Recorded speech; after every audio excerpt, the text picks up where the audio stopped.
What's going on, everybody? Welcome back for episode 10. July 4th is on Saturday. This is America's 250th birthday, celebrating our Declaration of Independence from 1776. We also have a special guest coming on. His name is Jimmie T. Smith. He has his own channel. We will tag him below. I hope you enjoy the episode. And this is Sergeant's Corner.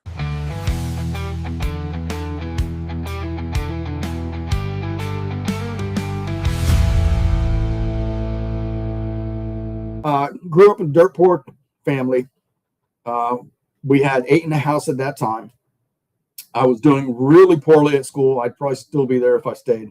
And just wanted to be John Wayne and Audie Murphy, right? I want to be that guy. We shot each other with BB guns out in the woods, right? BB gun wars is the kind of thing we did for fun. Yeah. So, I joined the Army, and next thing you know, I did 20 years. Smart ass. I was the guy who you loved in the field, but not so much in garrison, right? Because they would come down with stupid, and I cannot help myself. I have to tell somebody when something is stupid. Oh yeah. So it didn't work really well for the military, but I'll tell you what, it was great for politics. Yeah. So I ran for office because I thought the other guy was doing a crap job, and somehow I beat him. I had no money, but God, timing, recession, everything worked out to my favor. And subsequently, I got elected to the Florida House as representative. Then maybe it was the camouflage curtains. Maybe it was my BDU blouse with my beret or my big old cutout, my jump wings on the wall. But somehow they kept coming to me about military things. And then eventually I did 6 years total, but by year 4, I became the chairman of the Veterans and Military Affairs Subcommittee. And then I got out of that because I was going to run for the Senate, but the senator who is currently a senator, the maps changed, life happened. County commission job. So I used to be your county commissioner here in Citrus County. Oh, cool. Fortunately, thank God I lost, because I'm that kind of guy who keeps stepping in it, and I was getting unhealthy and stressed, and probably the reason my gray hair is so gray. And so now I do work for Veterans for America. So we don't do veterans issues. We help veterans have a voice in America's issues. Oh, right. Cool. So we get involved. We're getting involved in energy. We're getting involved in the permitting process, foreign policy, obviously, because we're veterans. We should have the unique perspective on that. So yeah, I got involved in politics, and I'm still involved in politics, but now I'm on the back end. I help build the groups that then go build the grassroots army that then drives Congress to do what's good, hopefully, for America. That's pretty exciting. It keeps you busy in retirement anyway. I'll never retire. I did pest control when I came home. Yeah. Everybody was dying. All these retirees sitting at home watching TV, click, click, click, just dying. I'm never retiring. Even if I'm at home, I'm never retiring. I'm going to be that 90-year-old, barely can drive kind of guy swerving down the road. You guys will be cursing at me, but I'm going to be out. Yeah. I'm going to be doing stuff. Yeah, my dad's 60 this year. I'll be 30, and he's just like, yeah, I can't retire, man, And my outlook of it is you're not really retiring. I want to have a ranch one day. I won't consider it'll still be work, but you know what I mean? That's my retirement view right there. It's if I'm working on a ranch, doing cattle, all that stuff, that's okay with me. It's still work. But yeah, we're sitting at home. We know a guy, he retired 2 years later, he dies because they just sit there, watch television. Mm-hmm. It's what are you doing, man? And I have a job where all I got to do is write a letter, get on a podcast, get on the radio, travel into a meeting to get involved with something. So there's never a need for me to stop. Having been in government, I do not like government.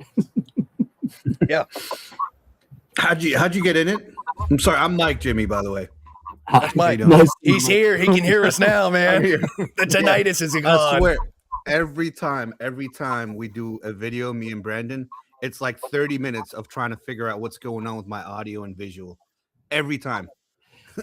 I blow them up on Messenger. I send them a text message. I type message on here. Well, how the did I do this? I have to tell you, though, I like the green screen in the background. I don't do that. Yeah. I'm not there yet. And I like the fact you have apparently, the appropriate other tools, because I'm sitting here watching everything you have. Yeah, the Riverside doesn't do that, and I'm not up to speed to be able to figure out all that stuff yet. So I'm still just monkeying along, trying to just do the basic Riverside: shoot video, cut video, post video. Yeah. This is much nicer. It seems like cleaner in a way, but there's so many steps, and I don't know if it's worth it so much. We just do it because we have no choice to be virtual. Mike lives in North Carolina. I live here in Florida City. And I wanted something to look like we're in a studio together, but also people know that it's virtual. Yeah. So it just kind of, that's where the vision was when we created the whole podcast together. So. And I've been told I need to up my game because I'm sitting in front of an old plaque of mine from years gone by. My favorite videos when I swipe is when you have a cigar. I'm like, I'll watch this one. He's got a cigar. that's how I choose. Up in MRS, we're going to build, or we're in the process of hopefully opening a cigar lounge. It's going to be a chill lounge, nothing crazy, not a cigar bar. It's where adult men come to sit with other adult men. Women, of course, are obviously invited, but to sit down, hang out, have a drink, and have a cigar. And that to me, you want to know my American dream? I sit on my porch, I overlook my yard, I have a scotch, I have a cigar, everybody can kiss my I think we made it a tradition, like every Saturday we'd get together and just go to the smoke pit at night and just shoot the shit and try to finish a whole cigar. But I don't think any of us were able to finish a whole cigar in one sitting. So more power to you, man. I don't think I know anyone that can finish a whole cigar. I went out the other day. I go into this really nice place. I'm the only white guy in the cigar lounge. And it's great because when you do stuff with cigars, nobody cares. Hey, what are you smoking? Yeah. What are you drinking? Hey, why are you here? Oh, look, there's a soccer game. Nobody cares about anything. We all just hang, chill. It is the most nobody gives a damn environment you'll ever be in. Yeah. That in the field. Nobody cares about the field either. Oh, yeah. Anyway, it's America's 250th birthday, right? So we'll call it Declaration of Independence 250 years later. What do we got about it? Let's hear some good. Let's hear some bad. Wow. So what do we have good about it? The good is we are the wealthiest nation on the entire planet.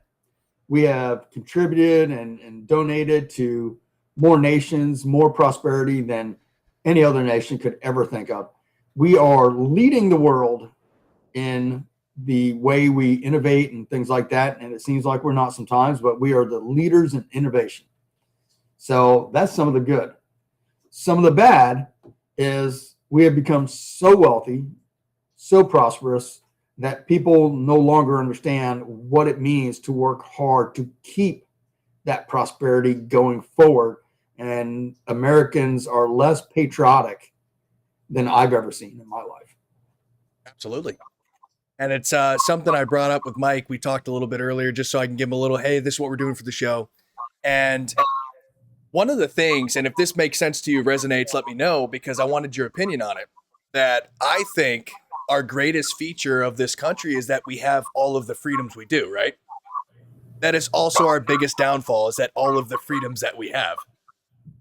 And we spoke a little bit on it, and it's like, we're at this stage where, yes, you have your freedom of speech. You get to do what you want. And now you're yelling at me and I'm getting reprimanded because you want to be a dog and I think you're a dude, or you're a lady with a beard and your hanging out of your skirt. And I'm like, you're a man. You okay? Chill out. And it's like they don't understand all of these freedoms they have. And these will be the people bashing the country and bashing, police and all this. And it's like, if you didn't have those things, you wouldn't even know what to do with yourself, right?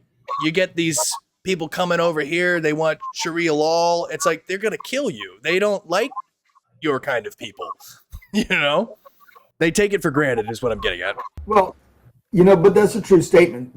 One of the things so in my 20 years, I lived overseas in Panama. I lived overseas in Korea. Double toured those things. So I went twice to both. And when I first went to Korea, it was crap. People were urinating on the street. I mean, the Korean people, the everything, they're just throwing trash out the window and stuff. And when I went to Panama originally, it was under the dictatorship of Noriega. So I got to see shanty house villages, like entire communities of shanty houses. I saw government buildings where they were just dumping trash out the windows. They didn't even care because it was, government funded and everything like that. And they now are much better, okay, because they have gone on to a lot of the good things that America does, example, like the free market and things like that. They're getting to the point to where they're also starting to have within their nations people who are so wealthy, so comfortable that they can come and complain about how bad things are. So, and don't get me wrong, yes, people are struggling. I get that. But our poor is not like other nations' poor.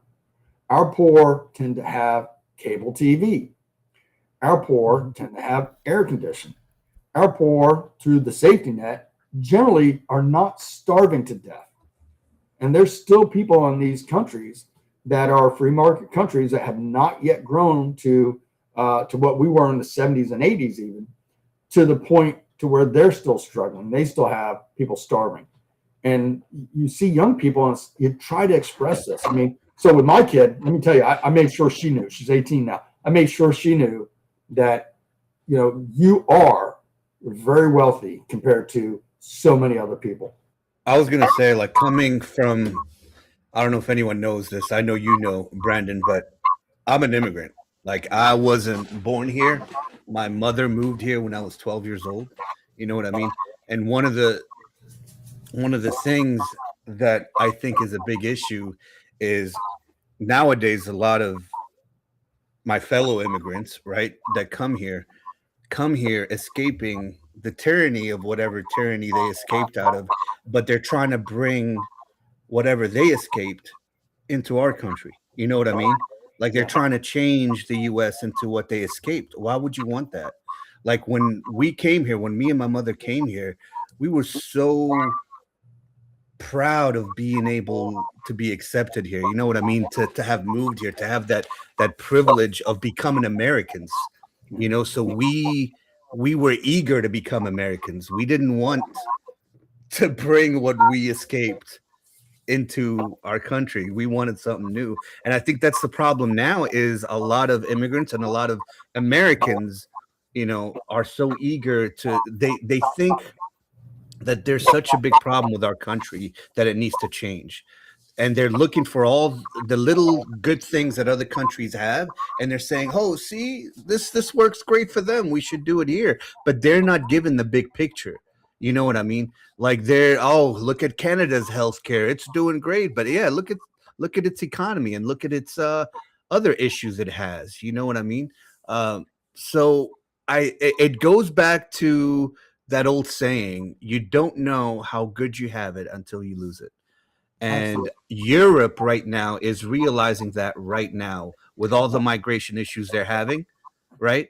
And all the stuff, the Sharia law that they're allowing into their laws, and all the accommodations they're making.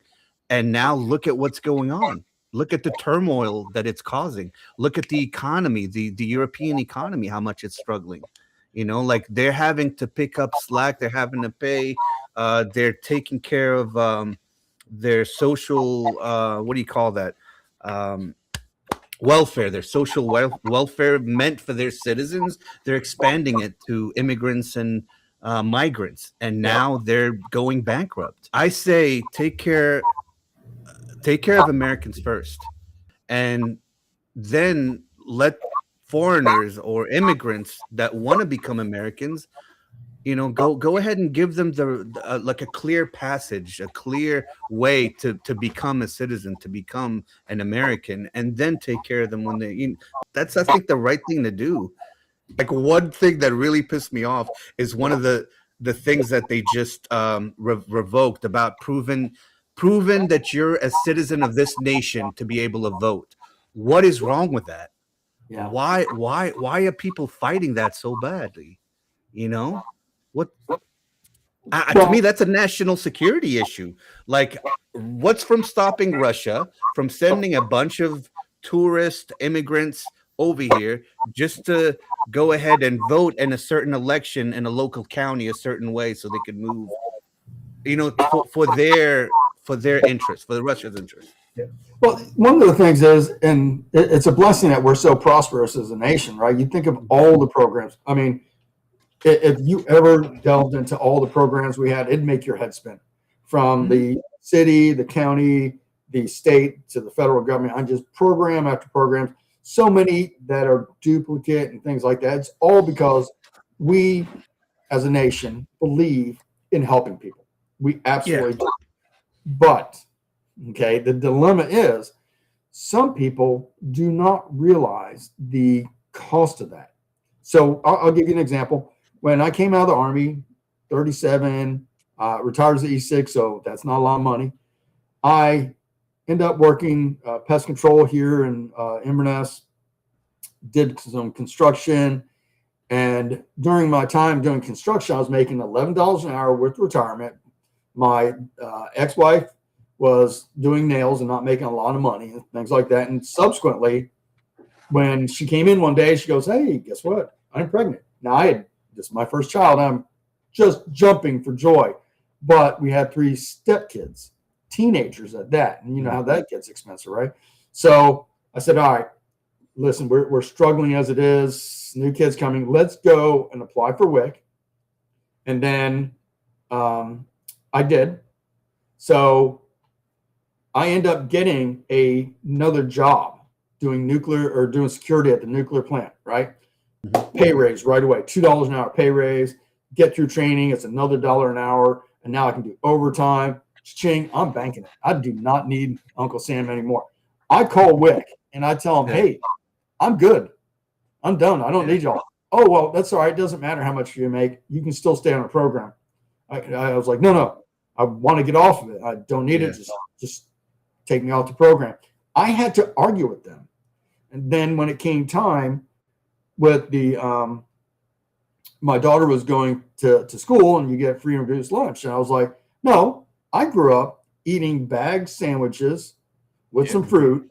My daughter's going to live the same lifestyle because I want her to learn first. It's a blessing for me to do that for her, right? That's my first ability to show love to my family in the morning, right? And then also, I don't want her eating all that crap they're serving. Yes, it's fresh from Florida, packaged and processed. Yes, so we don't want to freaking give her too much of that, right? So I had to fight with the schools to go, no, I do not want your free and reduced lunch program. Do not put it on there. And don't send me any applications again because I am not doing it. So I had to fight the government. And what that's created is because the elected officials will offer programs out of compassion. And too many people in America have said, you know what? Yes, why not take advantage of it? If somebody else is taking advantage of it, I'm going to take advantage of it. And we need more people to go, you know what? I personally felt ashamed to have to take any of that. And yes, you need it when you need it. But if you don't, get the hell off of it. That's one of those things is that people they're mistreating. We'll say the food stamps program. We spoke about this before.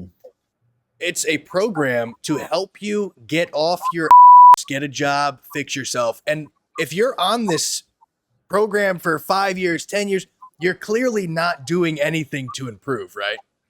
So therefore, you should have a max limit of, hey, we'll give it to you for a year. And if you need longer, you'll have proof on why you need it, right? But I've seen these videos where people are like, oh, I'm not working because I make this much on welfare. That's kind of a problem, pal, right? Who's paying for that? Maybe, I don't know, your taxpayers, the people that are voting for this. Oh, give them more money. That's just coming out of our pocket. And then you complain, oh, give me a pay raise on my my hourly wage, right? Make minimum wage higher. Why did gas go up? Why is milk higher? Why am I paying more? I don't know, you dip. Maybe because you're asking for more money. Like, I don't know why. They don't understand this. That's spot on. And so I did EBT reform as a state legislator, did drug testing for welfare recipients, made sure that the penalties increased for white collar crimes as well, because the stores were having bundles of these things, right? And DCF knew about it, right? And they would never come to the legislature and say, hey, we need to fix this. So the DCF staff, after DCF leadership would come in and brief me about what's going on, DCF staff would come back and go, oh, hey, look, check this out.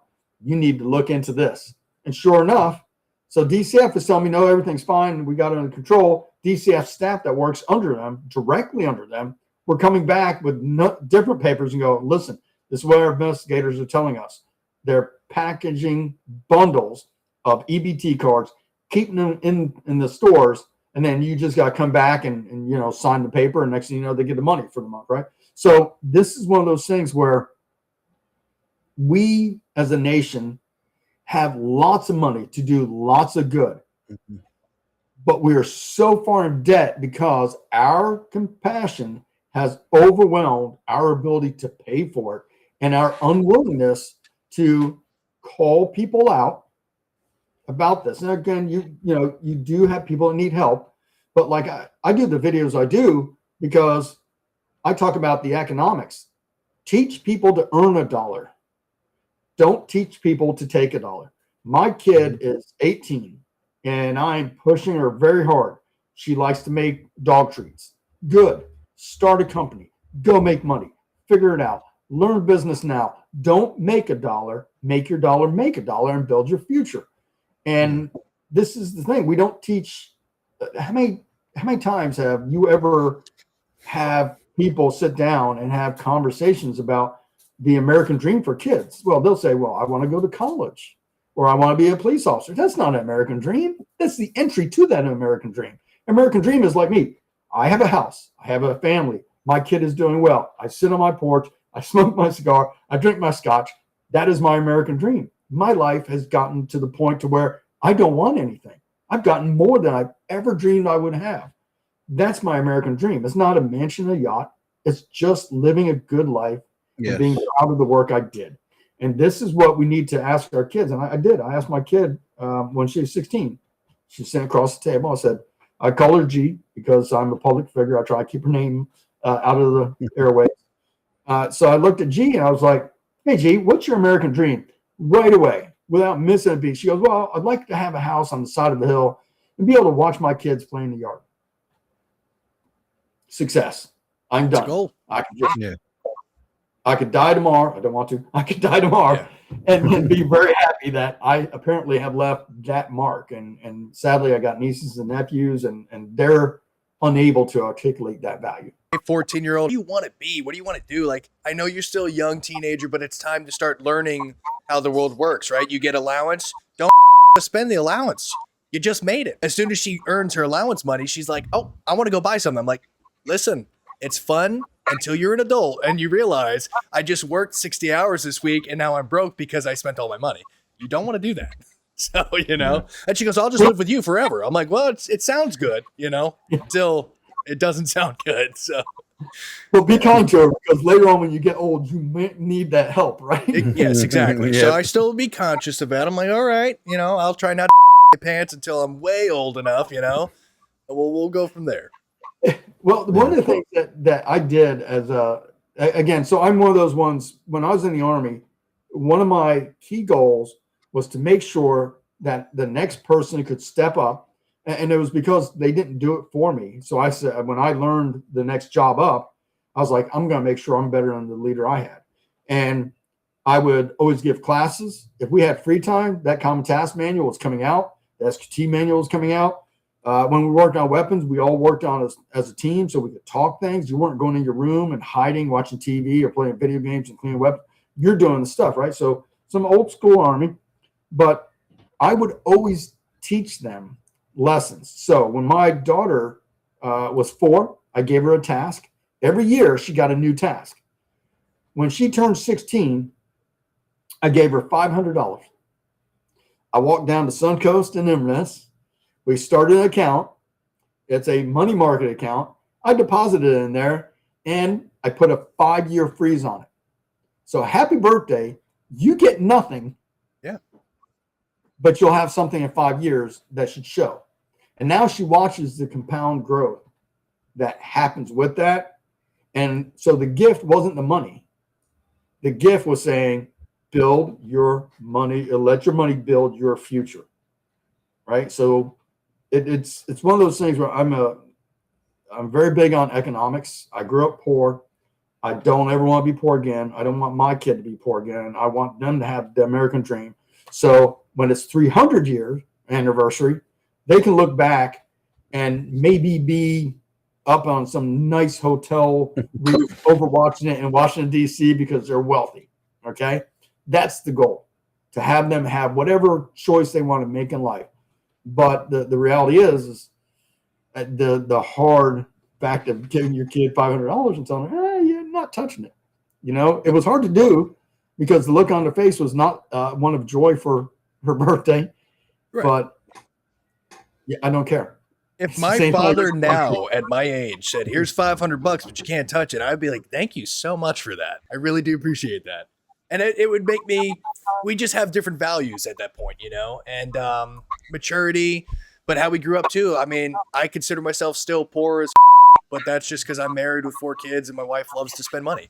So I make a lot of money and I have nothing to show for it because I'm poor, but it's okay. I have a house, I have vehicles, I got dogs, I got chickens. Like, I'm living my American dream right now. So retirement's my ranch. We'll work on that. I got a couple years left. So well, you're in the right place to do it if you're going to retire. Floral City is beautiful down there, and I love it up here. Yeah. Well, down here for you, but up here for me. When you drive down 48, you drive right down past her house. I'll not tell you which one it is, obviously, but yeah, she's right down there, and that was one of my favorite places to when I did pest control. You find some old crackers there who are 80, 90 years old, tell you stories about when Floral City was nothing but dirt roads. I loved it.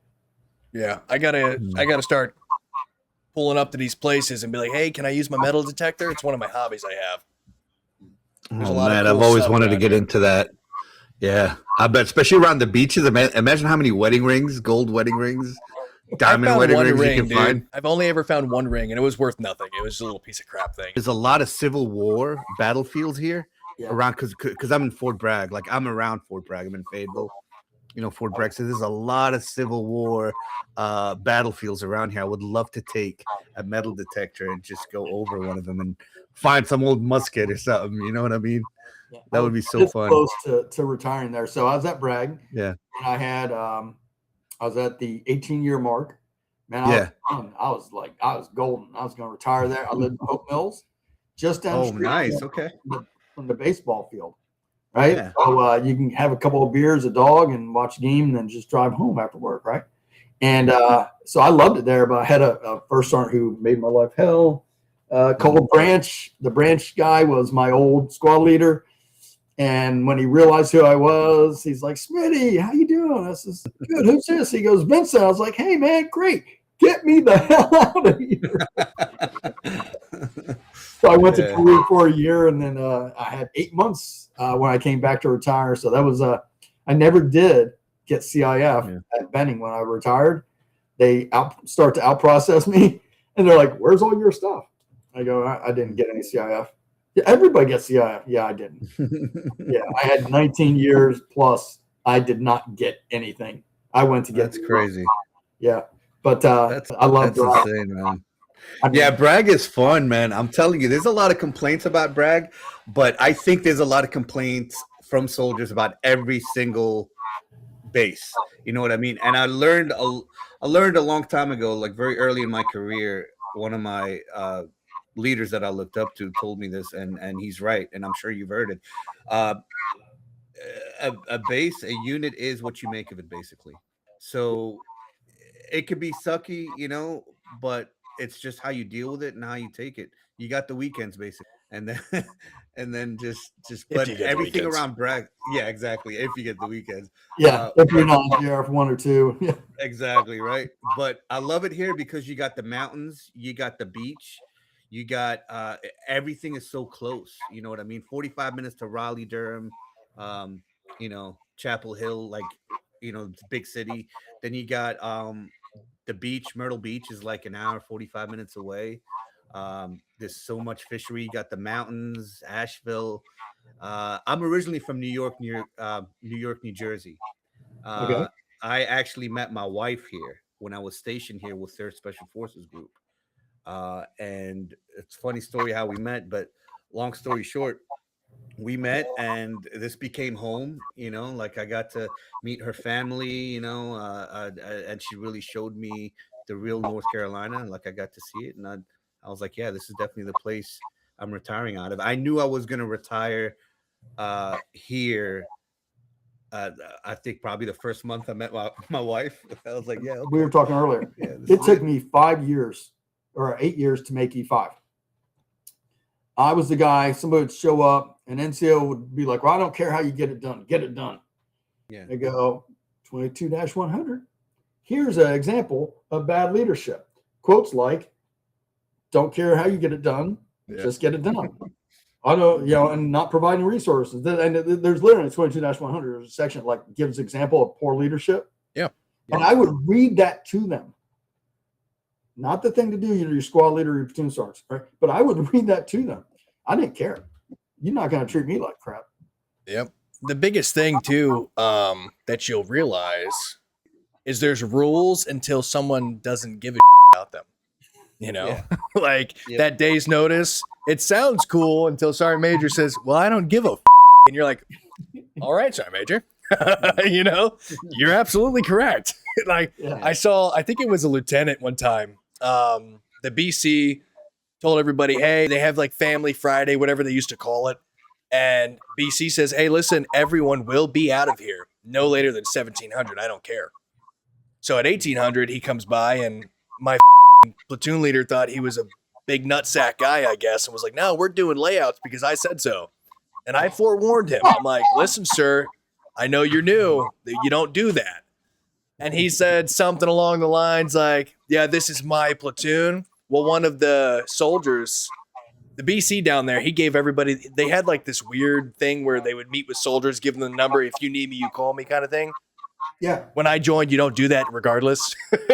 You don't call that guy, Well, one of them did. So he came down there. He was like 5'4" and red in the face. He goes, so who the ranks me, mother? And all of us NCOs was like, he does, sir. Oh my God. We never stayed later than 16:59 ever again. I promise you. It never happened. It was everybody get out of here now. Get out of here now. Yeah. Yeah. It only matters till it don't. So it's pretty funny how that works, But, it's funny because it kind of ties back into something we were talking about earlier, how society has changed. Part of the reason is because they will look at a certain section of society. So it's the military is a microcosm of society. You look at society and be like, oh, well, you know what? These people should be treated special. You can just carry the weight, right? And this is one of the, you asked earlier, what's some of the things that's wrong with America? The acceptance of that, right? Where not everybody is pulling their weight. And you say, well, he's poor, she's poor. It's like, well, I got that, but they also should be getting up early every single morning to make their life better. That's the point you had made earlier. And, we started to see that happening in the military too, right? Where go to the point, let the married guys go home. But also they really just start to kind of get easy on people in the military. Again, maybe wall-to-wall counseling is not the thing to do. I can tell you that personally, it's not. It's not the thing to do, right? Or have it done to you. That being said, the toughness of the American spirit has started to slowly fade away. And from my time in the military, I saw it. Then I came out in society, and people's like, one lady called into the office and she was like, you know what? And it was her daughter she was calling for. My daughter applied for food stamps.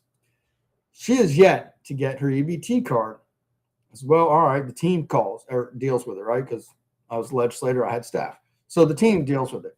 The next week, the actual daughter calls in, and she's still mad she hasn't got her EBT card.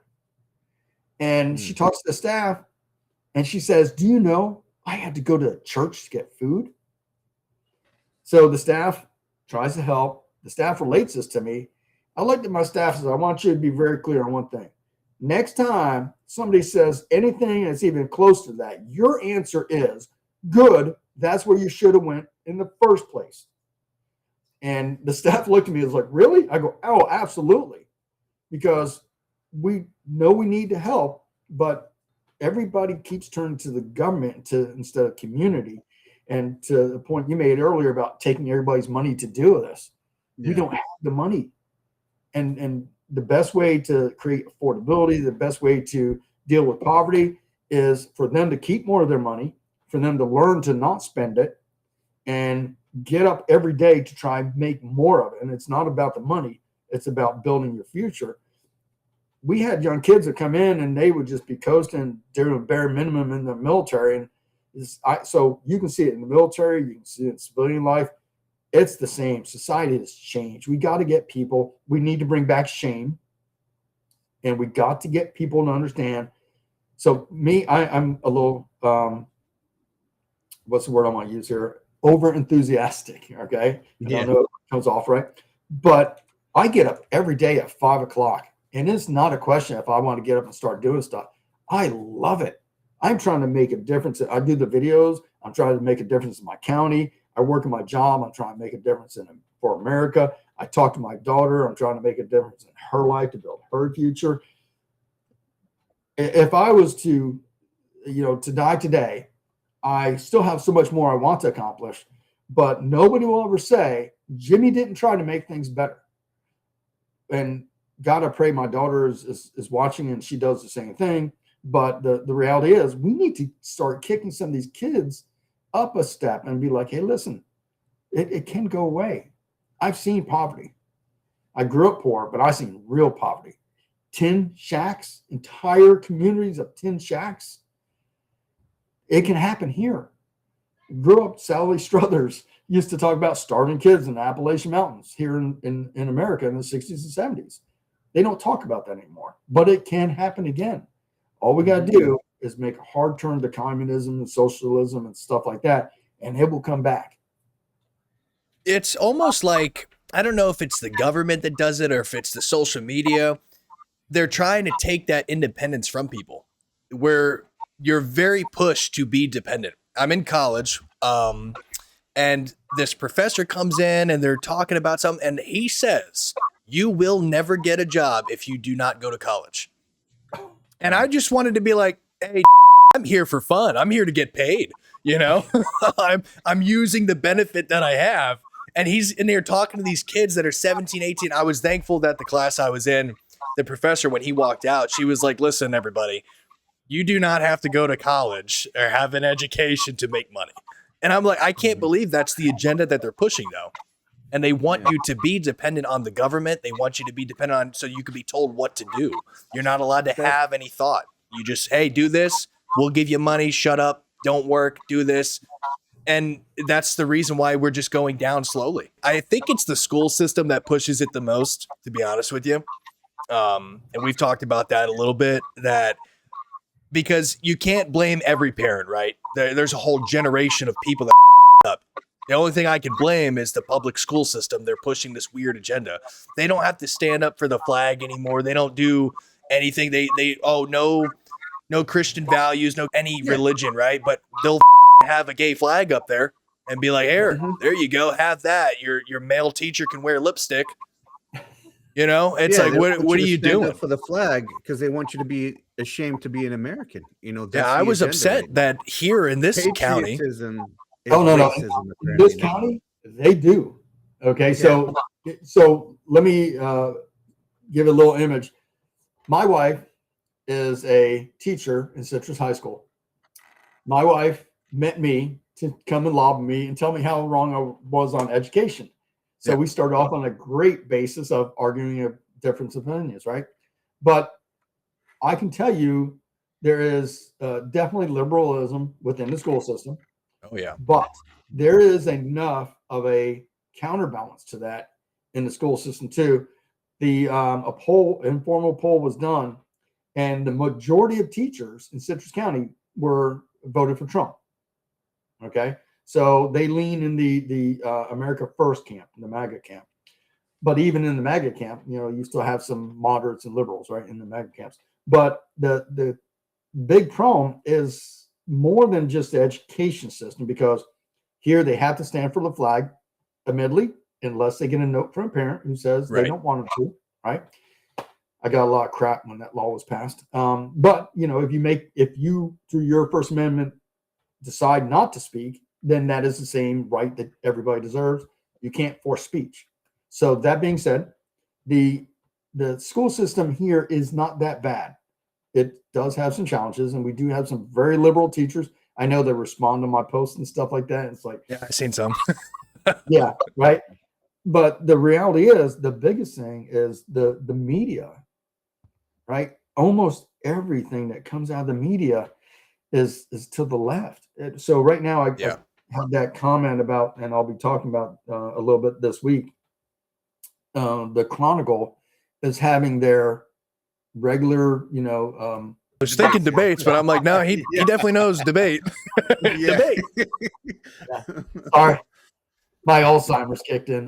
That's all but right. they're having their debates, and I posted about how it's useless because the questions are they'll sometimes touch on a subject and then they'll go and move on to flowery, right? They won't drill down hard into the economy. They won't drill down hard into the social issues. They won't drill down hard into that. It's all flowery. And they get these people who are helping them do this, right? So the Chronicle will do this. The League of Women Voters, who has never supported anything conservative, ever, is also helping them run this debate. So who's creating the questions? Who's guiding it? Look at the moderator. Look at the media who's going to report on that. So if you do give a conservative answer, your answer gets quashed, right? The moderate to the liberal answers are the ones they're seeking about. It'll all be about the environment. It'll be about data centers because that's been top in the news lately. And it'll be about development. None of it will be about the fact that we have 12% poverty in Citrus County. And in Citrus County, the reason we have that is because there's no freaking jobs. And we have the continued blight in this county. And it's the media that knows it's happening, then been tracking it. I had been on a couple efforts with the former publisher for the Chronicle. He knew all this was going on, and he would not bash the government. He loved the government program. He loved all the spending they're doing. He would never say, listen, government's too big, government's ineffective, and basically we need to fix this stuff. Nope. It was always, the elected officials suck, and these people are too conservative and things like that. The reality is that's a lot of what happens at the grassroots level in small communities. It then builds to the kids. The kids see that through the media. Then you got the state and the national media that harp on it, and they're just getting nothing but negative. I have friends who are happy that the event in DC is not doing as well, right? The 1850, national state fair or state fair thing. It's going on. I have friends who are happy it's going badly, right? Well, I don't want to say badly, as not as good as it should. Yeah. How could you want that for any nation, especially your own? Right. It's like the people that are happy when things aren't going the way, like the gas prices, right? And they're like, see, we told you President Trump's a piece of It's like, shouldn't you try to do something to make it better instead of bashing a dude the entire term, right? But you tried everything you could when Biden was in to make sure things looked good. And then when you have a president you don't care for, it's like you do everything in your power to make it look crappy. Yeah. They don't add in all these extra things like, how about we started pulling these things and you're giving millions of dollars here and having people here. What's that one dude? He goes around and what does he do? He goes around, he's mostly in New York, I think. Nick something. And he's like, hey, where's the kids at in this daycare you're getting funded for? You know what I'm talking about? I know who you're talking about. Yeah. And it's like the Somalian like, you get millions. Get out of here. Get out of here. It's like, you can see that. It's Nick something. Nick Shirley. Yeah. Yes. Yeah. And people will bash him and be like, oh, mind your own business. It's like, you're going to disregard the spendage that is making everyone else pay more money. But they don't care because that's they want to be right. They want, no, see, There was it's President Trump's fault. You know, it There makes was no a- sense. there was this one video of his I was watching where media coverage came and did an interview and all that stuff, and they were trying to prove him wrong, and they ended up proving themselves wrong, basically. And it was the funniest thing I watched. Like, I'm like, wow. And they didn't like, they called the daycare, they tried to do this and that, and basically they were proving him wrong, and then proving him right, and they just made themselves look like fools, which was the funniest thing. So yeah, there's a challenge in the education system. It's not perfect. Florida is probably one of the better ones, right? The redder the state, the better it is. Okay, but the media is the absolute worst. And then the kids on social media are then magnifying it a next level because they'll be on their phone that they're paying $1,000 for, and they'll complain about how they can't afford things. Now, did they go and get a Starbucks and make this video on their phone as they're complaining about affordability? Or did they make a cup of coffee and drink it black because you can't afford anything else with it? Did they buy a cheap phone or a used phone? Right? No. So we have people who live as they assume is an unaffordable life. But if they would look at the reality, so when I was a state rep, I went through a divorce. The pay is $30,000 a year. I went from about $60,000 a year as a security officer at the nuke plant with my retirement on top of that down to 30. So my pay just collapsed. No problem. We had ramen soup on a regular. I don't mean sometimes. I mean almost daily for lunch. She'd be there, be like, hey, this is daddy's soup. I threw leftovers in there. I'd stir it up. I'd make it happen because I didn't have money.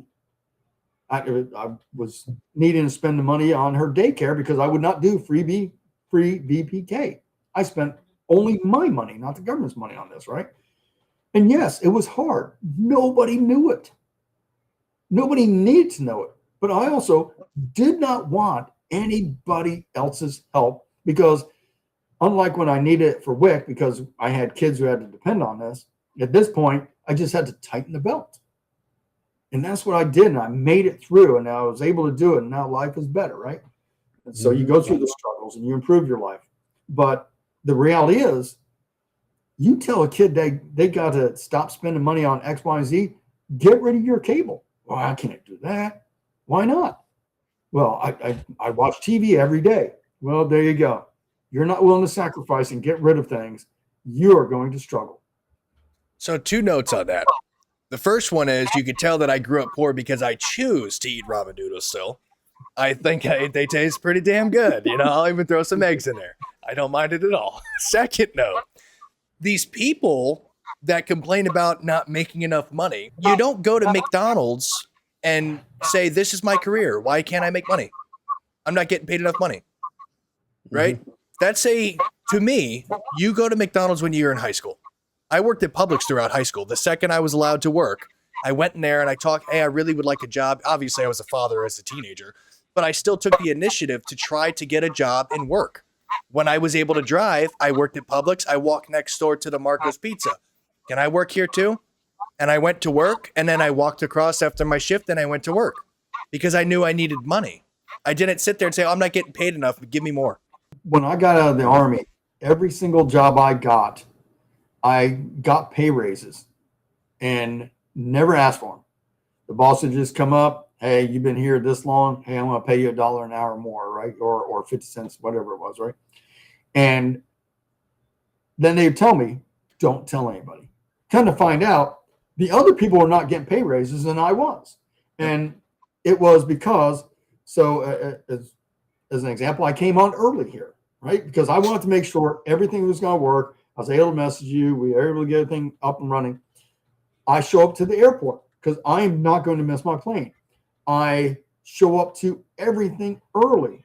I do prep work before I go wherever I need to do. I read stuff. I research stuff. I get actively involved. And I like work. I don't take vacations, right? Because, well, first of all, listen, I travel a lot, so my vacation is being at home.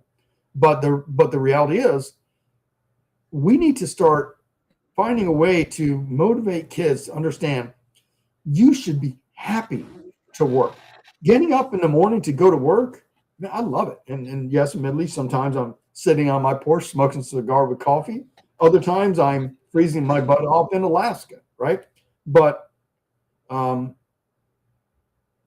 only way to do that is your generations, because it's too late. Our generation screwed it up. Your generation has to fix it, man. Your generation has to say, you can have all of the American dream. Show up early, be presentable, learn your job, and focus on saving more than you are on spending. 15 minutes prior, right? I don't think people understand that's not a military thing. If I have to drive somewhere, and I get at my wife about this, and she's changed so much in the last 8 years we've been married. If the drive time said 1 hour, she would wait until it's 1 hour. And I'm like, you'll never guess there's a thing called traffic, right? Yeah. You might need gas because you forgot. So I take my drive time, I add 15 minutes prior to showing up to that, and then I add 20 minutes for traffic. So my 1 hour, I'm leaving an hour and 35 minutes minimum, right? Because you don't know. And 9 out of 10 times there's an accident. Somebody's just driving slow. Oh crap, you didn't fill up gas, babe. Now we got to stop for gas. Oh, the kids want a little drinky. We got a long drive. There's so many scenarios where we will be late if you don't leave in that expected time frame extra. And if we're on time, I get super frustrated and my anxiety goes crazy. I'm like, dude, we're not like if I'm not earlier than someone, then I start getting a little anxious, right? That's why I made sure I'm on here. I emailed you guys, but I'm fully set. I didn't send out any email until I was done. I'm like, no, everybody else can be the anxious guy. I'm ready. I'm chilling, dude. I'm just waiting. You heard me talking to my son. Yeah, I'm just waiting. Mom will be here, man. You know, you guys can stress about that stuff. I like to be extra early. Advantage of running this tonight, you know? And I think the misconception that people have is that it doesn't matter if you're a liberal, a Democrat, conservative, it doesn't matter, right? We don't have to agree on every single thing. But at what point is reality and then your perception is reality? Because they're getting lost in it. Just because you want to think that way, it doesn't make it that way. You know, we had this Carmelo case. They're trying to turn their perception into reality. So one rumor went here. Oh, well, we have the facts. We don't care about the facts because we think this is what happened. Look at the facts. There's the facts, right? And then there's still people to this day and moaning on social media. Oh, well, it was all thrown out, dude. All right. They're forgetting that if you could see it, you could believe it. Right. Yeah. And I'm a firm believer of that because I don't care what you're telling me. Right. If it's there, I can see it. I can hear it. I can read it. I can look it up. And all I hear is this guy did this or she did this. It's like, take a beat for a second and realize what you're seeing yourself. You're poor because you work at McDonald's. You're not poor because Donald Trump is the president. That's not reality. And generational, maybe. There's such a variety of people, and I think it's because they're taking advantage of the freedoms that we have in America. Right? I wouldn't even say it's one generation, right? Obviously, the older generation didn't do too well if the younger generation, vice versa. How am I 30 years old? My brother's 27, and we're completely different people. My mother's one. My dad's he's conservative. He's kind of but my mom's super liberal. It's like, I just am a person who looked and said, well, that's not really right. You're a man. Stop saying you're a woman. You shouldn't go in the girls' bathroom. And where is the disconnect of people saying that's not right? I don't understand that part. We've been told you can't call the baby ugly. You cannot go out and so one of the things that helped force me to lose, thankfully, the re-election for county commissioner was because I called for staff. Let me rephrase that, because I did not call for him. I just suggested to the county administrator that if he fired or reassigned the staff, I'd be okay with that. And I made it public. And I even CC'd her to make sure she knew I felt that way about her. Right? It went to the papers. It became weeks and months of news and headlines and stuff like that. And people tried to get me to walk that back. Well, because you want to get reelected. No, this is what I really believe.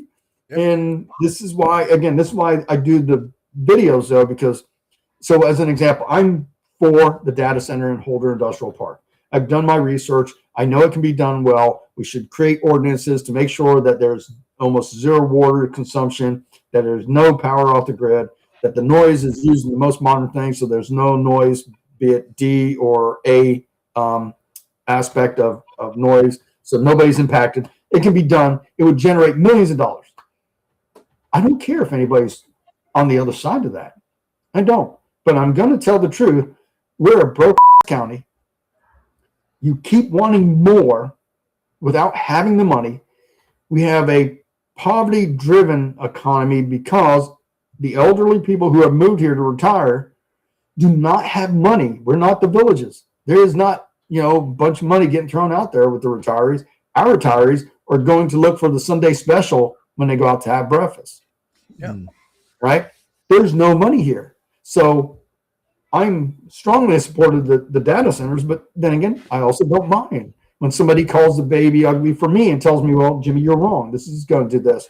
And the government won't hold them to standards and this. And I have friends who are very conservative who we've gone back and forth, and we should. But I'm going to call the baby ugly, or I'm going to call it as I see it, regardless of what the issue is. And the repercussions is I've lost some friends over this. Now, I guess they weren't really friends. Yeah, it's difficult. It is the next generation. We got to stop worrying about the elderly and start worrying about the next generation more. And I know that sounds harsh. I have some friends who might see this and be like, I can't believe you'd say that. But almost all my videos, if you really catch the undertone of the videos, it's about the next generation. Yeah. Really. That's my focus. America and America's future is based on one thing, the next generation. And that's something I like about your videos. You have insight and you're speaking off a factual basis. You're not coming up with your feelings and saying, well, this is how I feel. You're giving a fact and you're saying, hey, this is what reality is. Look at it. And I've seen people in your comments already. They're like, oh, prove it. I just told you. Go look yourself, Well, I shouldn't have to look. It's like, if you don't believe what I just said, then you have to go look to find out what the truth is or not, right? It doesn't define who you are because you agree with somebody else's values. Right. And it's funny because all of these things that a liberal will say, that is who they are. And they'll look at a conservative like, oh, see, you're a racist, you're this. You have it completely backwards. They're just in disguise of, oh, I say this. Like, your values and how you act is what makes you what you are. Not just saying you are one. Go ahead, Mike. Isn't it ironic that they're supposed to be the party of tolerance and acceptance, but yet they don't tolerate conservatives or conservative views, or you know what I mean? Like, hey, freedom of speech, unless you don't agree with us, which is crazy. Exactly. Like, why can't we have a difference of opinion, exchange these difference of opinions, and go out and have a beer right after? A liberal will never do that with you. Like, they will disown you if they find out you're a true liberal. I think they will disown you if they find out you have any sort of conservative views, or if your views don't align with theirs. Good advice for people is that you need to teach the kids, and even if you're an adult, right, you have to have self-control. Because without self-control, I'm going to freak out of whatever you're saying because I don't agree with you. If we have a disagreement, I will hear you out. And this is today, right? If I don't agree with you, it doesn't matter that we're both conservative or not. I'm going to say, well, why is that? And then I'm going to look into it. If you're right, you're right. End of story. All right, you got me. You got me good, And I don't care if you're liberal or not. If you're right, I'm going to admit. And that's the problem. They don't have any self-control and they don't have any shame.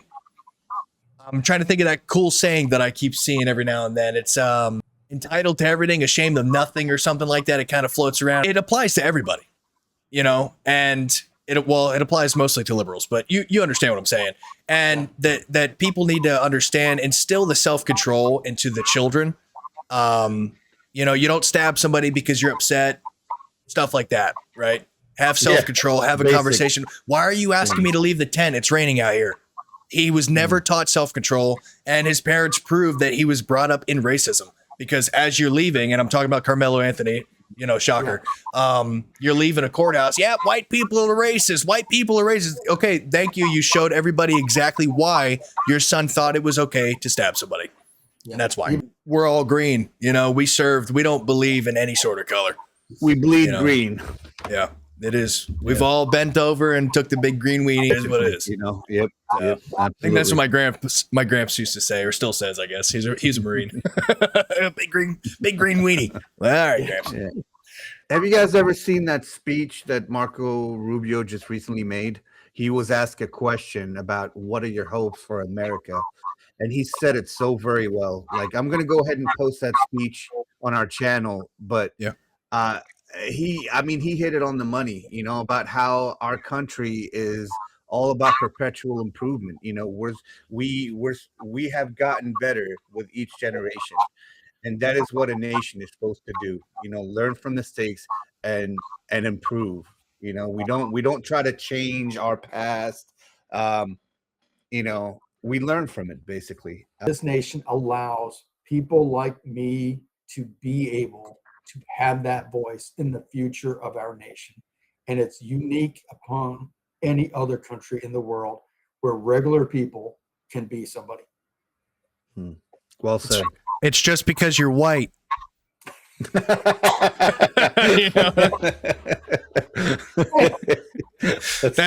gonna be my clickbait right there.